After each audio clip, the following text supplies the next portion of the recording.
Prepare చేస్తాను చూడండి. ఓకేనా? ఫస్ట్ అయితే స్టవ్ ఆన్ చేసుకోవాలి. గిన్నెలో కొన్ని వాటర్ తీసుకోవాలి. తీసుకున్న తర్వాత ఈ వాటర్లో కొంచెం పసుపు,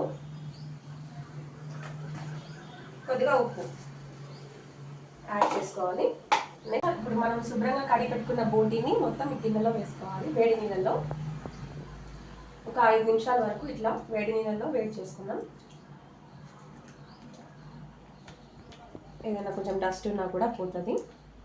ఏదైనా సరే మనము మటన్ అయినా బోటీ అయినా ఈ తలకాయ కూర అయినా ఏదైనా ఉంటే ఫస్ట్ ఈ వేడి నీళ్ళలో కొంచెం పసుపు ఉప్పు వేసుకొని ఇట్లా కడిగి పెట్టుకుంటే చాలా మంచిది అండ్ క్లీన్గా.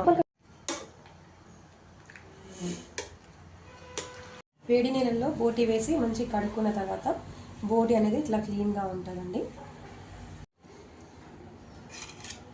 బోటీ కర్రీలోకి కావాల్సిన పదార్థాలు ఏంటంటే ఉల్లిగడ్డ, పచ్చిమిర్చి, సాజీరా, లవంగ, యాలకులు, గరం మసాలా, వెల్లుల్లి పేస్ట్, ధనియా పౌడర్, కొత్తిమీర, పుదీనా.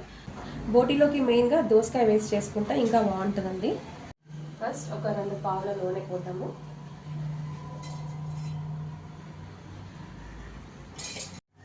ఆయిల్ అనేది కొంచెం హీట్ అయిన తర్వాత మనం ముందుగా రెడీ చేసి పెట్టుకున్నవన్నీ వేసి తర్వాత బగారాకు వేయాలి,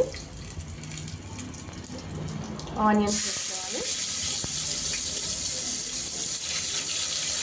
ఇందులోకి పచ్చిమిర్చి వేసుకోవాలి, తర్వాత కలపాలి. కొంచెం పసుపు వేసుకోవాలండి. అంతా బ్రౌన్ షేడ్లోకి వచ్చిన తర్వాత అల్లం వెల్లుల్లి పేస్ట్ వేసుకోవాలి. మొత్తం ఒకసారి అంతా కట్టుకట్టు కలుపుకోవాలండి. అల్లం వెల్లుల్లి పేస్ట్ అనేది ఎప్పుడైనా సరే నాన్ వెజ్ కర్రీలోకి కొంచెం ఎక్కువగానే పడుతుందండి. బోటి మొత్తం ఇప్పుడు తాలింపులోకి మొత్తం వేసుకోవాలి. బోటి మొత్తం వేసిన తర్వాత ఈ తాలింపు అనేది మొత్తం ఈ ముక్కలకి పట్టేటట్టు కలుపుకోవాలండి. కొద్దిగా సాల్ట్ యాడ్ చేసుకోవాలండి. ఉప్పేసి కలిపి పెట్టేసుకున్న తర్వాత ఒక 2 మినిట్స్ వేగనివ్వాలండి. కొంచెం ఇది వేగిన తర్వాత ఇందులోకి కారం యాడ్ చేసుకోవాలండి. ఒక 2 స్పూన్ల కారం అయితే సరిపోతుంది. అంటే మా ఇంట్లో కారం చాలా స్పైసీగా ఉందండి, అందుకే నేనైతే 2 స్పూన్స్ అయితే యాడ్ చేశాను. కారం యాడ్ చేసిన తర్వాత కలుపుకోవాలి. కొన్ని వాటర్ యాడ్ చేసుకోవాలండి. ఒక 2 విజిల్స్ వచ్చేంత వరకు స్టార్ట్ చేయాలి.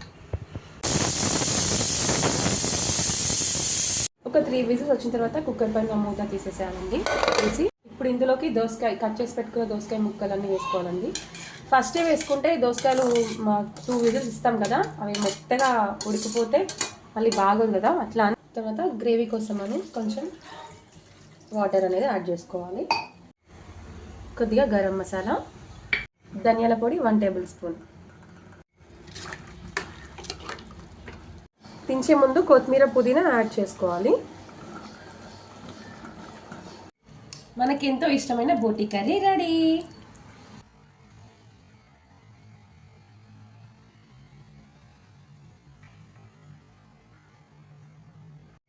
ఈ వీడియో నచ్చితే లైక్ చేయండి, సబ్స్క్రైబ్ చేయండి. Thank you.